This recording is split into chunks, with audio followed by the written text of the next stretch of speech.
રાકેશ શર્મા, નવસારી જિલ્લા AHP president. સાહેબે અમને 27 તારીખ સુધીની સ્ટેશન પર જે 3 મંદિર આવેલા છે એ હટાવવાની મોહલત આપેલી છે.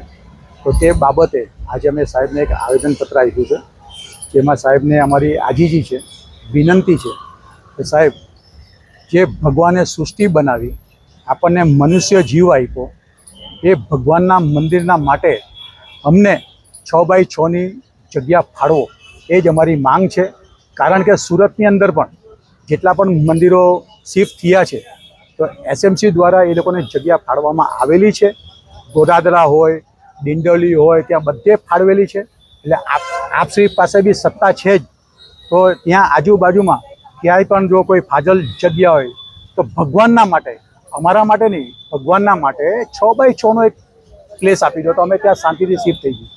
ને ત્યાં રોજ 500 થી 700 માણસ સવાર સાંજ જમે છે, ભંડારો ચાલે છે ફ્રી ઓફ કોસ્ટ. એ બધા ભિક્ષુકોના અંગૂઠા સાથે પણ અમે એમને આવેદનમાં આપ્યું છે. 27 તારીખ સુધી ટાઈમ આપ્યો છે, લઈને તમે? હા, એ સાહેબે અમારું માન રાખીને 27 તારીખ સુધીનો ટાઈમ આપેલો જ છે. એટલે તો આજે અમે આવેલા હતા કે સાહેબ પ્લીઝ અમને જગ્યા ફાળવો, જેથી સત્તાનો, વિકાસનો અને ધર્મનો ટકરાવ ના થાય ને શાંતિથી બંનેનું કામ થઈ જાય, એવી અમારી લાગણી છે. 28 તારીખે કઈ રીતનું તમારા દ્વારા?